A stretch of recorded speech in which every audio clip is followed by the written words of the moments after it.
Di kota kecil bernama Bernam Jaya, nama Agus Santoso diulu-ulukan sebagai penolong dan penyelamat masyarakatnya. Ia adalah seorang pengusaha sukses. Ia mendirikan yayasan sosial, membagikan sembako, membangun panti asuhan, dan rutin menyumbang untuk korban bencana. Oleh masyarakat, ia dijuluki Sang Dermawan Bernam Jaya. Namun di balik senyum lebarnya dan sorotan kamera, ada seorang yang mulai mencium kejanggalan. Ia adalah Jati, seorang wartawan muda idealis dari media lokal bernama Berita Bernam. Bagaimana cerita selanjutnya? Ikuti ceritanya di channel ini. Assalamualaikum warahmatullahi wabarakatuh. Ketemu lagi dengan channel Pak D. Suatu hari Jati menerima surat elektronik tanpa identitas. Di dalamnya bukti transfer dana yang mencurigakan dari Yayasan Agus ke rekening pribadi atas nama asing.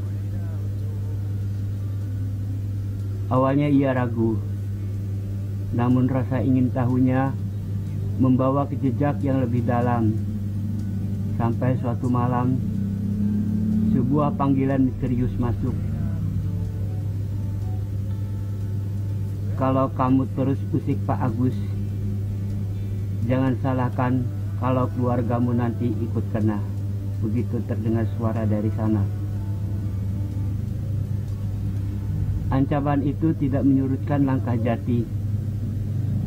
Ia terus bertemu dengan Bayu, mantan auditor yang pernah bekerja di proyek Agus. Bayu menyerahkan plastis berisi bukti eksplosif, dokumen proyek fiktif, aliran dana ke luar negeri, hingga catatan pembelian barang mewah dari dana bantuan bencana. Dokumen itu memperlihatkan kenyataan pahit saat rakyat kelaparan. Sang dermawan membeli jam tangan mewah harga miliaran dan mobil sport.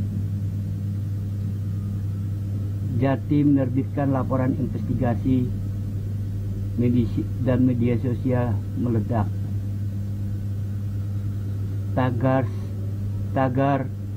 Agus koruptor menjadi trending. Namun Agus segera menggelar konferensi pers. Ini fitnah. Saya tidak pernah menggunakan dana. Semua bantuan saya diaudit, katanya. Sementara publik mulai terbelah, ancaman terhadap Jati semakin nyata. Ia diikuti, diteror, bahkan menerima cek kosong dengan pesan licik. Kebenaran itu mahal, Bung. Tapi semua orang punya harga. Begitu bunyi pesanan.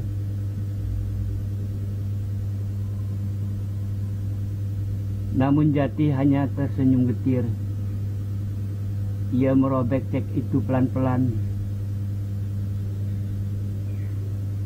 Perang melawan Sang Dermawan baru saja dimulai.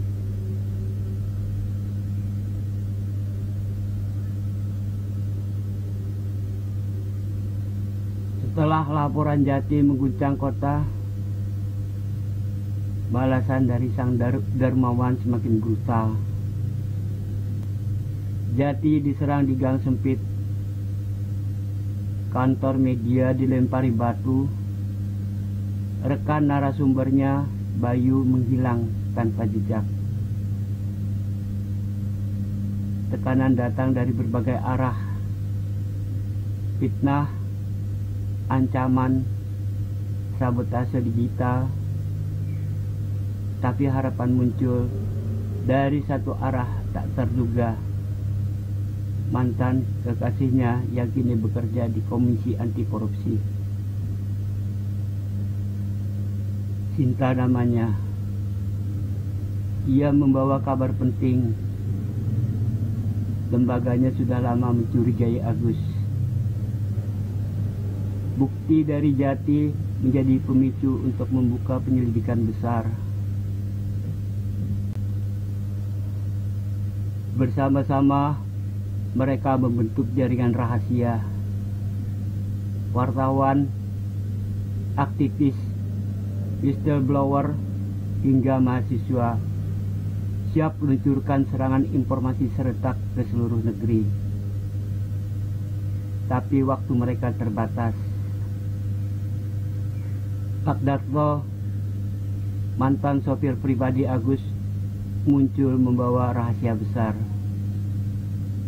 Sebuah gudang rahasia tempat penyimpanan dokumen, brankas, dan barang-barang bukti yang tidak tersentuh hukum. Jati, Sinta, dan Pak Darto menyusup ke lokasi. Mereka menemukan lemari besi, dokumen proyek palsu, dan bukti transfer akun ke luar negeri. Tapi rombongan Agus sudah tahu dan mulai membakar tempat itu. Mereka berhasil kabur, membawa cukup bukti. Sementara itu, pada pukul 07 pagi, dunia menyaksikan ledakan informasi. Sang dermawan itu ternyata koruptor. Video, dokumen, rekaman, dan testimoni tersebar bersamaan. Komisi Anti Korupsi bertindak cepat. Agus dinyatakan sebagai tersangka. Namun dia telah bergerak lebih cepat. Dengan paspor diplomatik curian, ia berhasil kabur lewat bandara. Apa Agus berhasil lolos? Atau keadilan akhirnya menang? Untuk mengetahui bagaimana Agus selanjutnya, saksikan video berikutnya di part 2. Terima kasih telah menyaksikan part pertama ini. Jangan lupa like, komen, dan subscribe.